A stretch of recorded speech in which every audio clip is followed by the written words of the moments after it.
Pelabuhan penyeberangan dari Kuala Bubun Melabuh Aceh Barat menuju Pelabuhan Kolok Sinabang, sangat ekstrim, dikarenakan gelombang laut terus menghantam kapal sehingga kapal tidak bisa tenang di dermaga.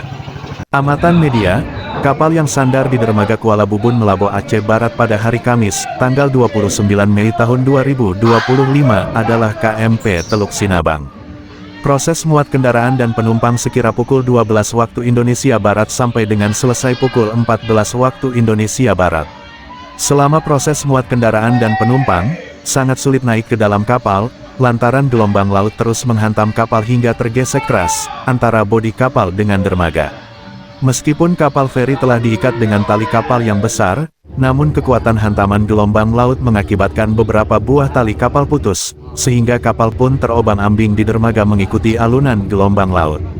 Kita berharap kepada pemerintah terkait, dapat mencari solusi, demi keselamatan masyarakat yang melakukan penyeberangan melalui Pelabuhan Kuala Bubun Melabuh Aceh Barat. Demikian sekilas info MNTV Jurnalis.